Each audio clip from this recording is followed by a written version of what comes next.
Okay, we both just hit the button, and here we are. This is Jay Brown Yoga Talks podcast. My name is Jay Brown. Welcome and thanks to whoever you are. Konnichiwa. I am still in Tokyo. I am adjusted to the time. It seems to take much longer than it used to for me.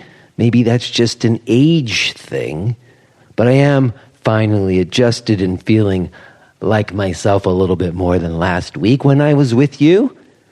Having a wonderful trip. As I was saying last week, it got to a great start and it has continued the same. I have noticed one, just like as a side note, it does seem like Japan has a very strange relationship to cheese. Maybe I'll say something more about that another time. Not today. But overall, I've been having a wonderful trip. And one thing that's been really fantastic is actually taking along people who are subscribed to my live stream subscription. I mentioned this a while back that we've been beta testing the live stream 2.0, which is a two-way live stream. For a lot of years, it's been a one-way thing where you can see me, but I can't see you, even though I know you're there. I could never really see people or like have direct interaction with them in real time. But for the last, whatever it is, 6 weeks now, 8 weeks, we switched it over to two-way, and I do have that interaction, and it's been really cool, to introduce my friend from Germany to my friends here in Japan, to my friend from Spain, to my friend in Africa. I mean, it's been really amazing to have real practice with people via the technology. And I would mention it here also because we are still in beta testing for like another couple weeks. Officially on September 1st, the Jay Brown Yoga live stream 2.0 is like officially being launched, and the price is going to go up a little bit, like 20%. So if you've been thinking about it, now is really a good time to check it out, because if you subscribe now, you can lock in the current rate indefinitely. We have some folks who are still on the $7 rate from the beginning years ago, and they've just kept their subscription going and maintained that rate. It really is a very cool way to have access to different sort of practice and to work with me, at least. If you have any interest in practicing with me, I do encourage you to go check that out again. Come September 1st, it's going to go up. So you can lock in your rate. It's a Jay Brown Yoga live stream subscription, and you can find that at jbrownyoga.com. Now, I have quite an important conversation to share with you today with Guy Donahaye. And Guy invited me to come to his apartment in the East Village. So I went and had this conversation in person, and I had never met Guy before. I'd only read his blog post. Frankly, there's not a lot of information about Guy online. It's not like I knew much about him going into this conversation. And I want to mention that this was recorded several weeks before Sharat made his statement on Instagram, or the subsequent response, including Karen Rain's petition. And if you're not familiar with that, you should go check it out.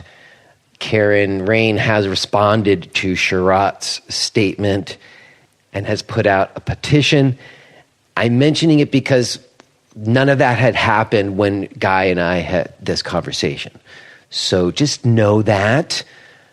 Also, just to say that it took us a little while to really get to some of the harder questions. I think we both went in with some apprehension.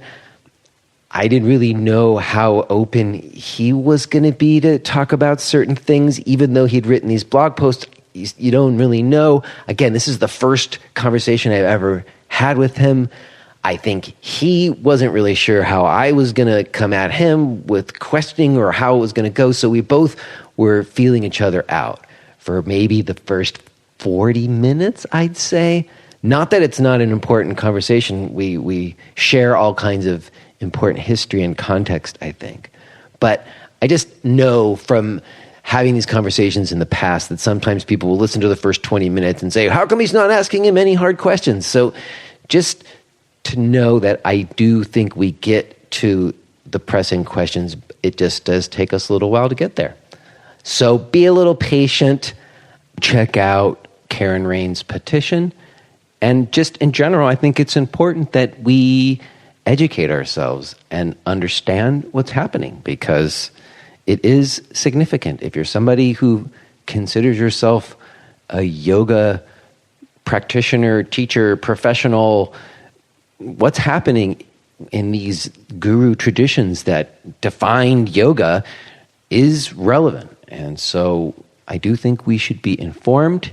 And I think today's conversation will also contribute. So I am very glad to be sharing it with you. Okay, other than that, I think we're going to just get to it. I will touch base with you on the other side. I have this new blog post that's also out. I'll say a little bit of something about it on the other side. I'll also tell you who's coming on next week. But really, we just need to get to this. So let's go ahead and listen to this conversation that I had with Guy Donahaye.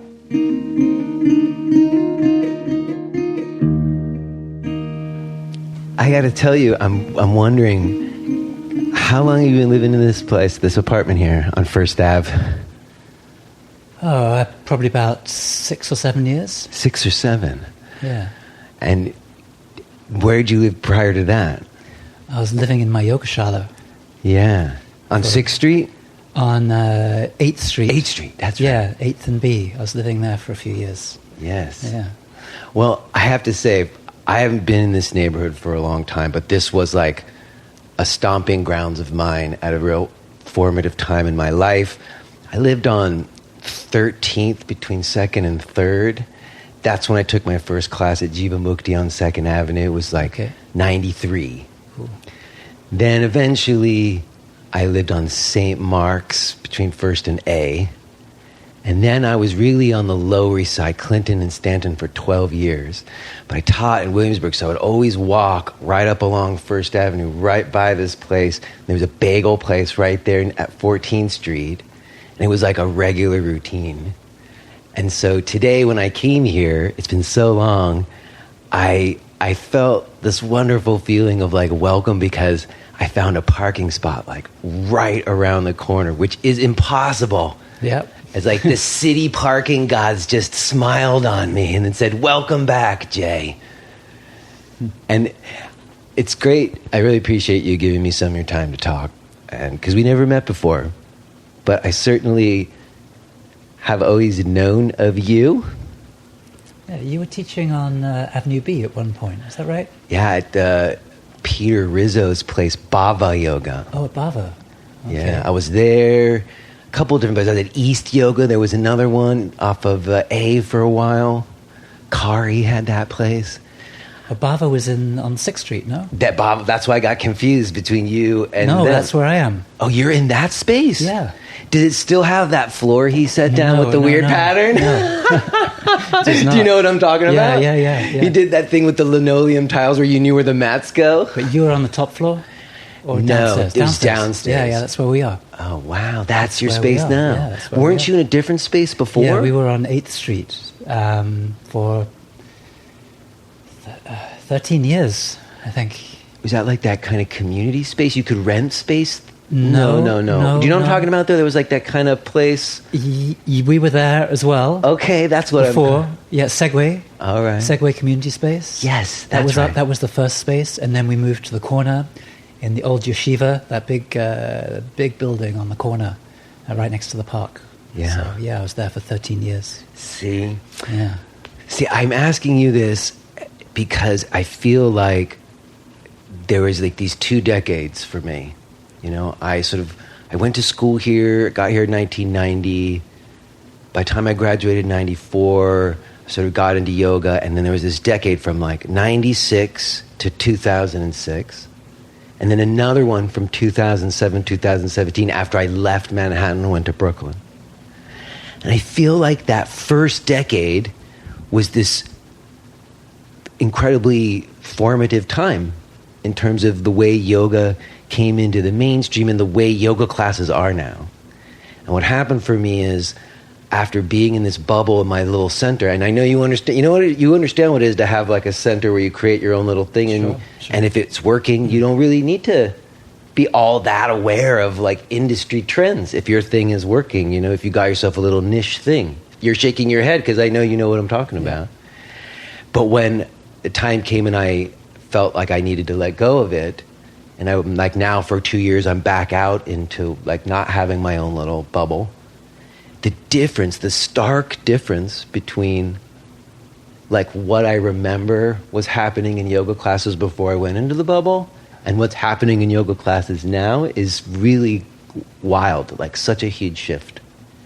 I'm still in the bubble. That's good. That's why I want to talk to you in a way, because for me, part of the show that this is me kind of trying to suss it out, trying to suss out, okay, how did we get here? How do we get from those earlier times that you and I were just kind of reminiscing a little bit about to, the way that when I meet younger teachers and talk to them now, and they ask me, it's like such a different world.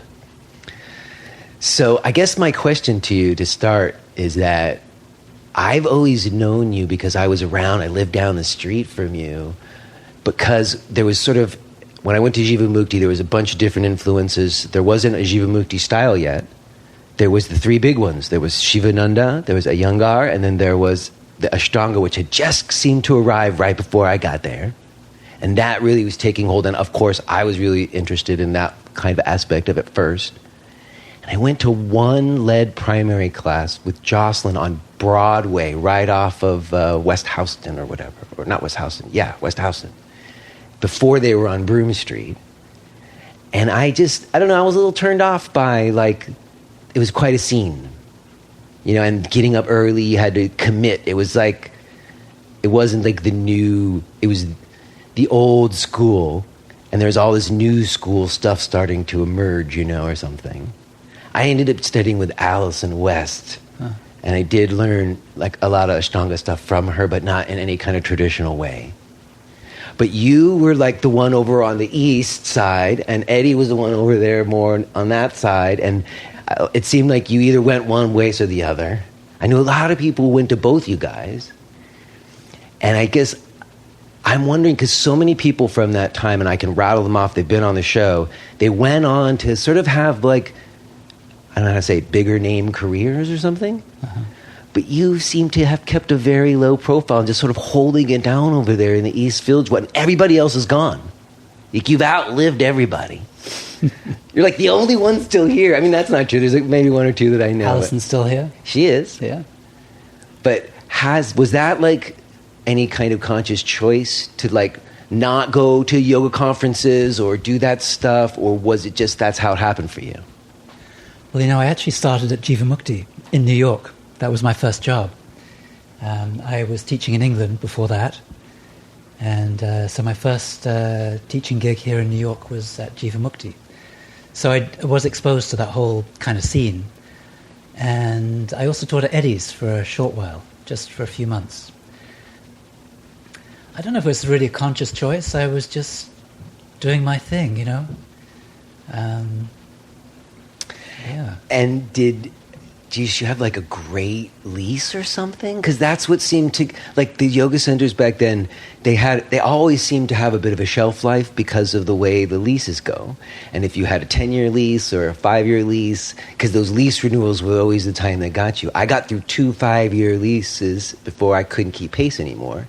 And I'm wondering, how did you manage to make the rent all these years? Well, I definitely had a good rent. We went year to year, in fact. At the Segway space, we were paying like $200 a month. Oh, See? Yeah, that was incredible. You But don't that have was to stress that to was get a share. That was a share, you see. Yeah. We only had like 3 hours a day. And then the next space we had, I think for 4 years, we invested some capital in the space, and so he gave us 4 years. And then we just went year to year, and until, just trying to think, it's 3 years ago. Until 3 years ago, we had he just kept the rent low, and then suddenly he wanted to double it.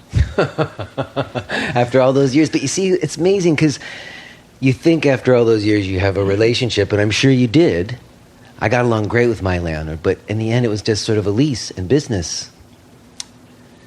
Well, I guess in the end, the expenses caught up with us, caught up with him, and he needed to up our rent. Well, it's funny. Nishila Devi's been on this show, and she said one of my favorite things ever. She said she was talking about, she was like with Shivananda traveling around, and at some point they decided to start charging money, and people complained. And she said, the yoga's free, but the electricity isn't. So eventually, I guess that does catch up with you. But you've managed to get that space at 6th Street, and that's a reasonable lease too, or what's the deal there? Well, that's actually a share. So we just have it for 3 hours, 4 hours a day. Oh, you see, I talked with my friend Scott in London where they do that, where they only just rent a space for the morning when they do the Mysore practice. Yeah, I just do Mysore. That's it. Yeah. Just Mysore in the morning. Wow. And you've just been doing that, like, as if done like 6 days a week except for moon days for the last 30 years? Pretty much, yeah. No, I've actually reduced to 5 days a week in the last couple of years. Okay, but, you dropped 1 day. Wow, man. It's been about 25 years. Yeah. See? And you're sitting on this couch and you don't look like you're in pain to me. No, I'm not in pain. Yeah, see, that's a very... I don't know. We could get to that. I guess I'm curious from your standpoint, you must be aware of some things of what happened while you were in your bubble over there. Before I got into mine, there was a big shift in that first decade. And I feel like come the middle of that decade, maybe around 2012, right around when the book Guji came out around then, by then I would say like it had been successfully mainstreamed. Whereas when I first started in the 90s, late 90s, if I'm at a party and someone asked me what I did and I said I was a yoga teacher, they would say, what's that? But by 2012, if I'm at a party and I say I'm a yoga teacher, they say, what kind of yoga do you teach? And Ashtanga really, I talked with Leslie Kamenoff about this and others, seemed to me to be the approach that really brought yoga into other fitness worlds. Like it's when it became more, it wasn't just sitting around and contemplating your navel. It was like sweating. And I'm curious, but you were holding very true to what you learned. I've always just taught what I learned in India and just stuck with that. And it's always really worked well for me. Yeah. Yeah. So you never went outside and tried other like types of practice or? In the early years, I took some Iyengar classes, and then when I first came to New York, I was teaching at Jiva Mukti, so I took a few classes there. But I was always very satisfied with what I had learnt, and I just stuck with that, All right, so you also have been, I don't know if you still are, do you still identify as an Ashtanga yoga teacher? Well, yes. I've always thought Ashtanga yoga was Patanjali yoga. Fair enough. I have definitely moved away from Mysore, well, not Mysore, but the institute in Mysore. That really started to happen when I came to New York, in fact. I felt by the end of the 90s, when the Shala was suddenly huge, and then it moved from Lakshmipuram, where we had a very small room, initially with just a maximum of 8 students, shifting eventually to 12 students in the room at a time. But towards the end of the 90s, there were 90, 100 students coming every day, and it just got very, very busy. I felt as though I'd had enough. And at that time, I moved to New York and didn't really want to go back to the Shala anymore. But guess what? Pattabhi Jois came to New York every year after that for about a decade. Yeah. And I was obliged to go to his classes, so, I couldn't really escape it. And why would you say that? Because that was what your practice was and that was your teacher? Well, I think, there was at a certain point, there was a divergence between what I was teaching and how I felt about the teacher. He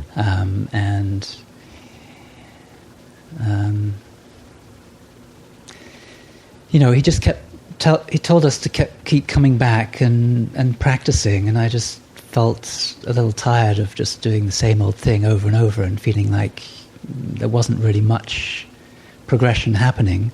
I was interested in going beyond asana to pranayama and other aspects of yoga. I didn't really find that happening in Ashtanga. So I had found other teachers in India, in Mysore incidentally, so I kept going back to Mysore. But I felt in terms of asana practice, I pretty much had enough learning after a decade or so. But because I was teaching that style, and he came to New York, and I was sort of authorized through him, I felt obliged to continue to attend his classes when he was here. Those are those big ones, like the 600 people at the Puck building or whatever. Yeah, I right? didn't enjoy that very much at all. I only went to India once. It was in 1998. And I didn't go to study so much. We traveled around, but I did go to the Shala and considered, and we walked by, and we'd been traveling for months through like non-tourist track places. And when we got there was all these like seeming like just the same people I knew from New York standing out front. And we didn't go. We ended up taking class somewhere else, like around the corner or something. But I've heard other people talk about that suddenly it went from this more small-scale thing to something that seemed to be growing a lot bigger. Well, there was actually a huge change in Indian culture over that decade. From 91, when I first went to India, it was still kind of pre-industrial. And over that decade, we saw a huge, huge change. There were no cars. There were very few motorcycles. Everyone was riding bicycles. There were cows on the street. No TVs. It was very traditional. And quite quickly through the 90s, that changed. So there was a very kind of quick and dirty sort of industrial revolution that happened through the 90s. And at the same time, there's a huge influx of yoga students. So from being a very intimate, quiet environment in the Shala, by 95, there were maybe 5 times as many students as there had been in my first trip. And with the influx of new students, I think a different attitude, different mentality also came.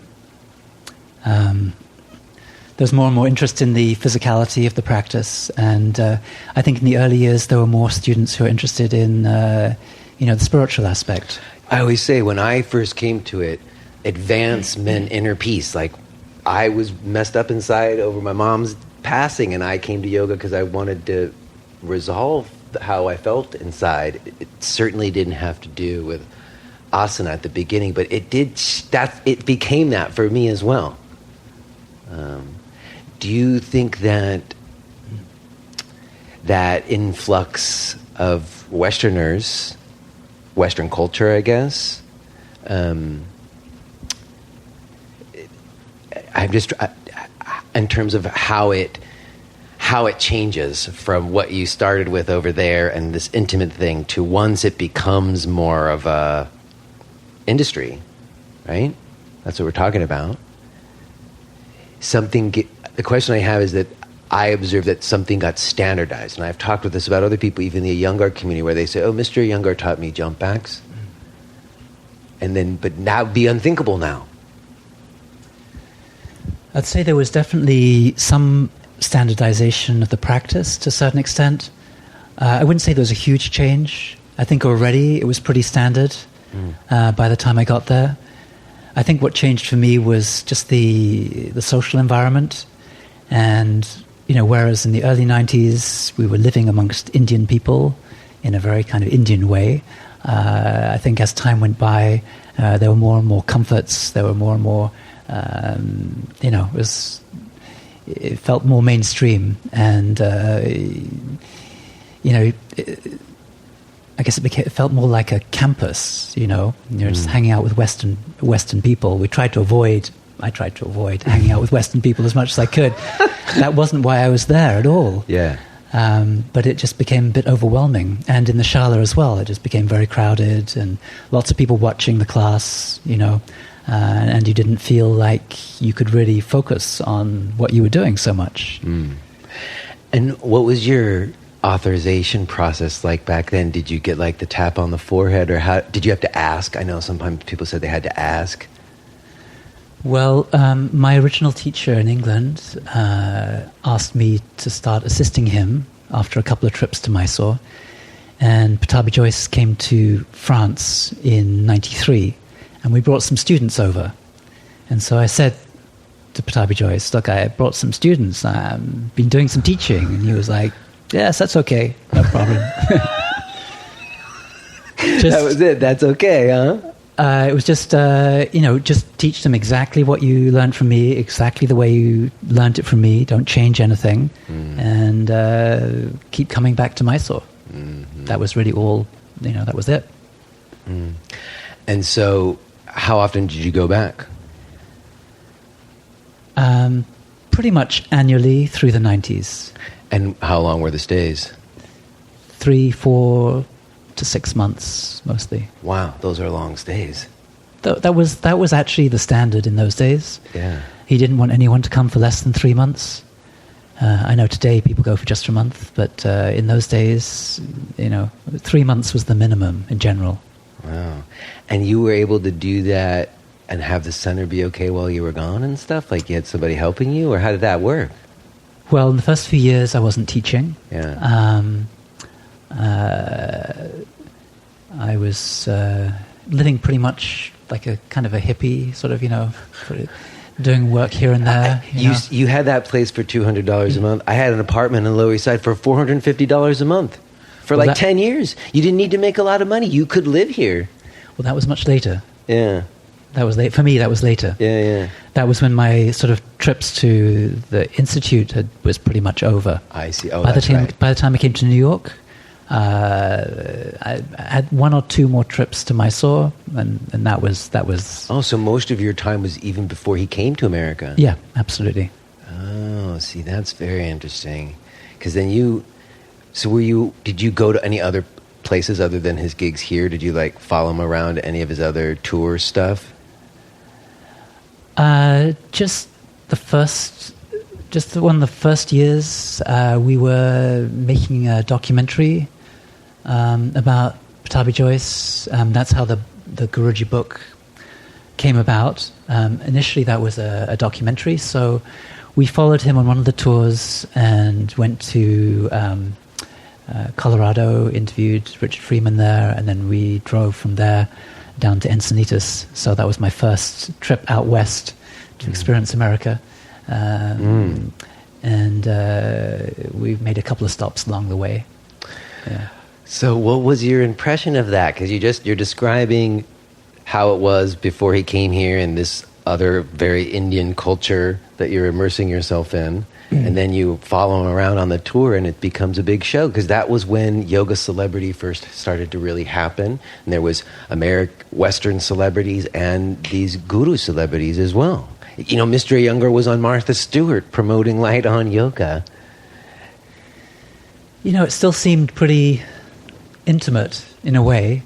And we were meeting lots of friends that we knew from Mysore as well. So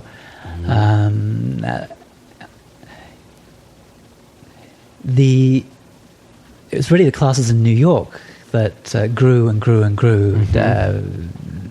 over the years. So that was really the first year, maybe 98, 99. We made that trip.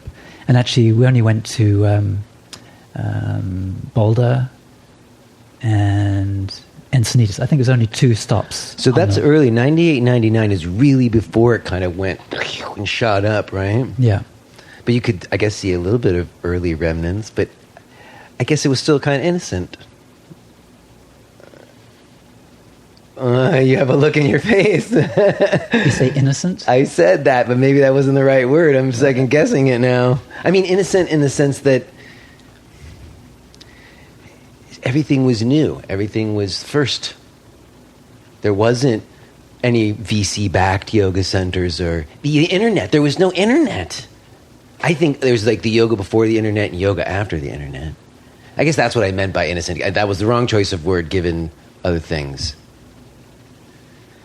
You know, I've been pretty insulated from all that myself. Yeah. I just, like I say, I kind of stayed in my East Village, little Charlotte there, traveling back to India to see my teachers there, which is very kind of small scale, and not really participated, apart from, you know, going to the Puck building and attending those classes.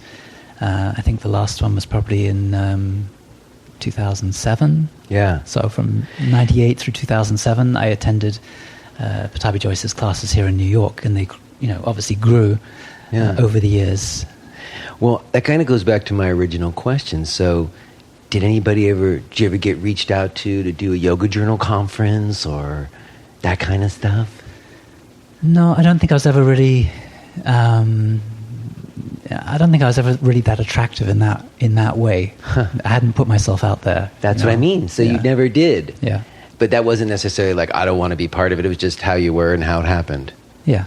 Yeah. Yeah. I mean, I got a few invitations that I turned down, definitely. So why did you turn them down? No real interest, you know? Mm-hmm. Yeah. You skirted that one, man, because a lot of your colleagues around that time didn't turn down those offers and then had big yoga celebrity, you know? Sean Corn's been on the show. She was great. She talked about sitting in Tompkins Square Park and deciding to go to Los Angeles, and there's all these folks right around that time, and the fact that you chose not to do that is very significant, it seems to me. Well, I guess I've always been very hesitant about being some kind of a guru, you know? I feel that's a little bit of a dangerous position to put yourself in. So you felt that back then from the beginning? Always, yeah. Yeah. Yeah. And that certainly grew around Pattabhi Jois more and more as everything got bigger, right? Or was it always that way?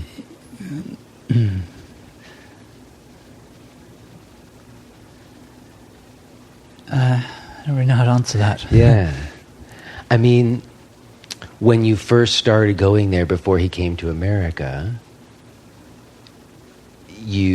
was there this sort of dynamic between teacher and student? Well, but even when you describe the authorization process, I have other people describe like them coming and him counting the money and the tapping on the forehead and this other stuff. Like, you didn't have that. That's what I'm saying. Like, your experience of the guru seems different than other teachers who met him after he came to America and things changed.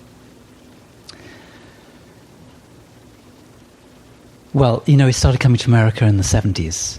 Uh-huh. Yeah, so, I mean, that started a long time ago. I think what happened was, as time went by, I mean, there's always been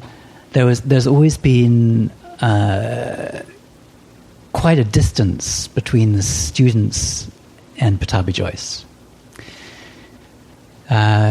He didn't speak much English, and he didn't speak much at all. So a lot of the culture in Ashtanga Yoga has been sort of filling in the gaps in between what he says. And a lot of times, you know, he would say something, and then people ask him questions, and he wouldn't want to elaborate. So I think a lot of the culture has been created by Western people.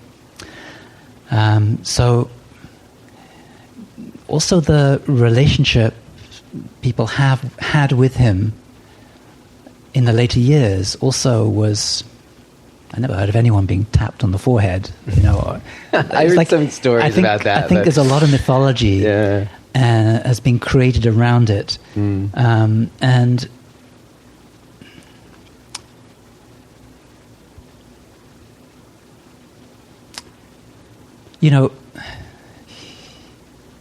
I think even though he had this kind of aura of guru, of authority and lineage and authenticity, one had that feeling about him. He was actually a fairly ordinary individual, and all this kind of guru worship and mythology has really been created by Western people, mainly. Well, but some of that... So people tell their stories, and they love to embellish those stories, and they, a lot of times there's not really much intimacy or connection between the teachers and Pattabhi Jois, and they try and make it sound like people who've never met him before. Well, I'm talking about people, like the stories you're telling about how they got authorized or certified or whatever. People make those stories into huge, bigger stories, to try and make it sound like it was something really, something auspicious. But, it was basically, in the end, it was more about money and respect and power, and less about, being tapped on the forehead and getting Shaktipat or anything like that. Yeah. People like to say it was that, but I don't, that's not Things really were the way growing, it was. and That's not the people way it were was. starting careers. I guess... Did you, at that time, when you say that he was he was ordinary, which I think is a significant statement, because the book that you co-authored was a lot of those stories, right? Wasn't that kind of an encapsulation of what you're talking about? Some of people talking about him in ways that elevated him. Yeah, you're right. You're right. I think it goes back to what I was saying earlier.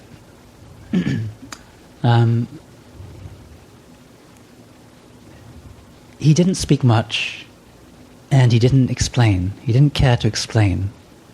And so I think a big part of that book, or a part of the documentary, was trying to fill in the gaps. And so we were looking for all those special moments, those special stories. And I suppose for the people we interviewed had more intimacy with him, from mainly from the 70s and 80s, when Tim Miller lived with him in his house, or just down the street. And I think there was a progressive distancing between him and the students. There were some students who were able to be close to him, but the vast majority were really not very close. They get hugs and kisses, and they get. It was legitimacy, frankly. I just remember at that time, like, what gave you credibility was your teacher. That was how anybody would give you any, respect as a teacher. Well, that was definitely something that was cultivated, and the closeness, the stories about closeness to the teacher and so on, obviously elevated the status of the individual teachers as well. When you were working on the book, did you share the reverence for him that was being expressed, or did you have the doubts that you're expressing now? Or both? Well, the book was made in two stages. First of all, we made a documentary. We were making a documentary, so there were video interviews, and those were all done in the from 1999 until 2002 or 2001, so over a 2 to 3 year period. I already had, I won't say doubts, I had, it was quite clear to me that I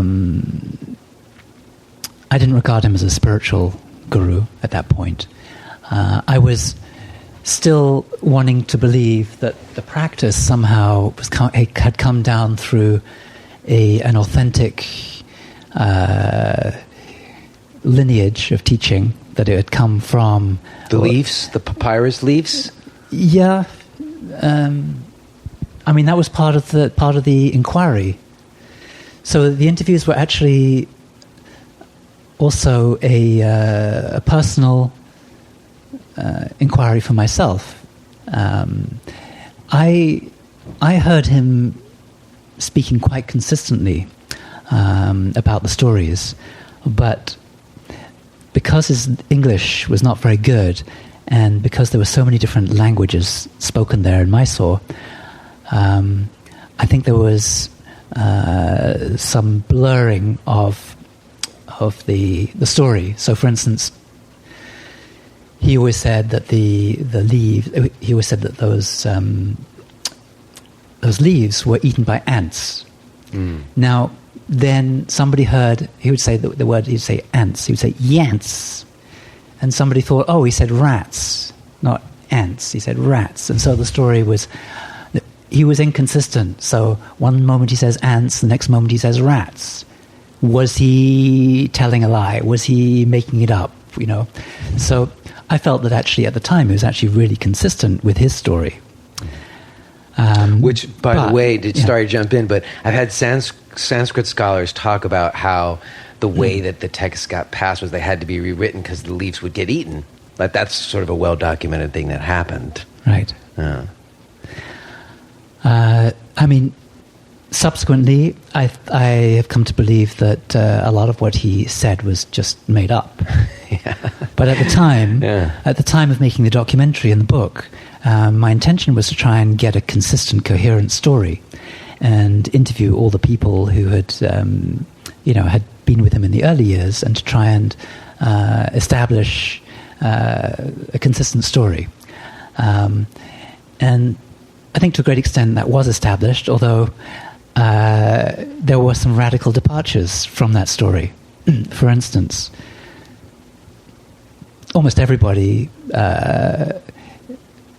believed that the sequences came from the Yoga Karunta, until I spoke to Manju. Mm.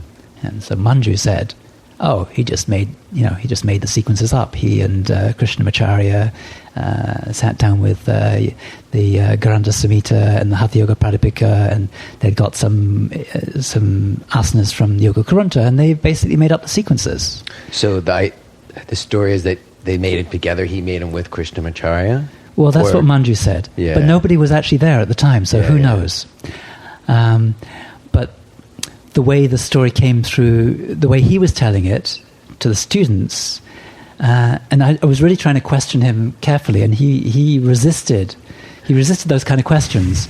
Were the actual sequences in the Yoga Karunta, or were they groups, or how was it? David Williams, the way he heard it was the sequences were as they were taught in the Yoga Karunta, with all the breaths and everything was, it was all there, laid out in the Yoga Karunta. That's what Pattabhi Jois had inferred to him. That's what he'd come to understand. I think pretty much all the other teachers after that, he didn't say that explicitly. He said there were groups of asanas. He said the Yoga Karunta did exist. I don't think he actually ever saw it. That's my understanding. He never saw it. Krishnamacharya saw it in a library in Calcutta, and copied some elements down. That's how I understood it from interviewing a number of people. And of course, there were, even the people I interviewed at that time, there were some of them who said, "Oh, it's a load of nonsense. It's all made up." It's Swedish gymnastics. Well, right. I doubt that. But I understand that he actually did create the sequences himself. You believe that now? Yeah, I do, absolutely. Mm.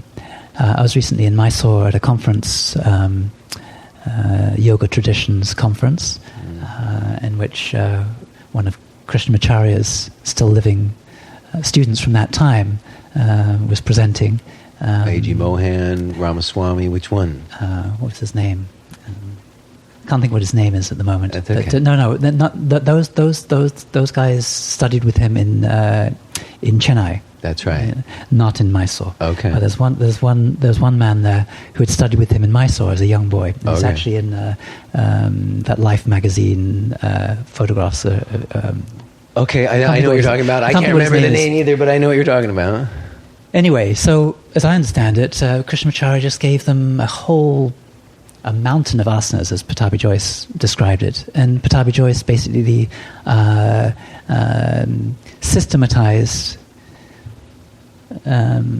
created a system actually for his course that he was giving at the Sanskrit college. He gave a 4-year course, and he created these sequences as the curriculum for his course at the Sanskrit college. And the sequences have changed over the years, absolutely. So, yeah. And are you currently practicing, which sequences are you currently practicing and teaching? Well, I've... Like, has it changed along with it over the years? I practiced the way I was taught for 25 years, and I was advised by other teachers that you don't need to do all these asanas. All those half lotuses every day, You don't need to do all these asanas. Just focus on your meditation, do some pranayama, spend your time on the internal practices, and doing all those asanas are unnecessary.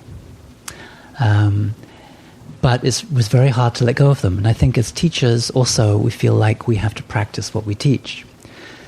And I already had this kind of realization more than a decade ago that it was really unnecessary. But it took me a long time to let go of it. So currently, I practice about maybe 40 minutes asanas, and I spend a good couple of hours on my meditation practice, so it's really shifted. And is it based on primary? I mean, like, how much of the it's sequence? based on primary. You're just dropping stuff out that's hurting, probably. Not even that's hurting, just I mean, in like, order... what are you dropping out? I do the beginning and end and some bits in the middle. And also I've brought in some other asanas and other practices from my other teachers in Mysore. Uh-huh. Well, it does seem, and I've heard that even in the institution, that things had changed over the years where, like at the beginning, if you couldn't do stuff, they sent you to the back of the room. And then, it used to be you couldn't rest.